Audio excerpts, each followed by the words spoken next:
Momen pernikahan gagal di Sipahutar Tapanuli Utara, Natalia Nainggolan 3 kali katakan tak cinta Sudarman Limbong. Momen pernikahan gagal digelar di salah satu gereja di Kecamatan Sipahutar, Kabupaten Tapanuli Utara, Sumatera Utara, Kamis tanggal 30 November tahun 2023 viral di media sosial.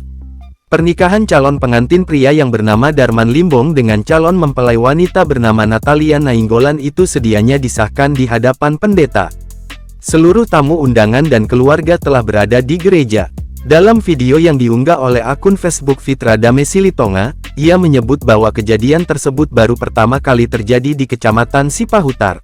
Pendeta pun kembali mengulang pertanyaan yang sama sampai 3 kali. Namun, mempelai wanita Natalia Nainggolan bersikukuh menjawab tidak mencintai pengantin pria.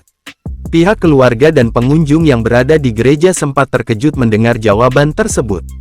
Pendeta pun akhirnya tidak meneruskan pemberkatan nikah calon pengantin tersebut. Peristiwa ini pun sontak viral di media sosial dan menuai beragam komentar warganet. Pendeta Binton Simanjuntak adalah pendeta yang memimpin acara ibadat dan memberkati pernikahan antara Sudarman Limbong dan Natalia Nainggolan.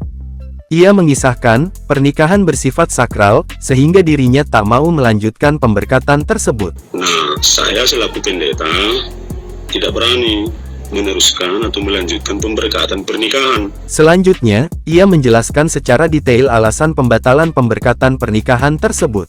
3 kali ditanya, mempelai perempuan tetap menjawab, dirinya tak mencintai mempelai laki-laki tersebut. Alasannya sudah pasti, Nang, bahwa perempuan itu tidak mencintai laki-lakinya. Itu aja alasan utamanya, dan tidak ada unsur yang lain.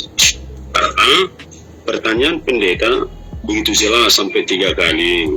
Saya bertanya, apakah kau mencintai, mengasihi, menyayangi calon suamimu, Sudarman Limbong?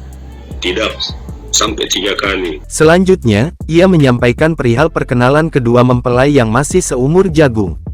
Bahkan, hal itu ia tanyakan juga kepada mempelai saat acara pernikahan di dalam gereja. Mempelai laki-laki mengakui dirinya berteman dengan mempelai perempuan masih 3 bulan. Terkait informasi yang sampai kepada kita bahwa memang ini perempuan dan laki-laki hanya berteman melalui, saya katakanlah, perjodohan hanya 3 bulan. Hanya 3 bulan. Dan itu saya langsung tanya di depan gereja di acara kebaktian. Sudah berapa lama kau berkawan sama Boru Nainggolan? 3 bulan, Abang. Dan itu diakui Darman.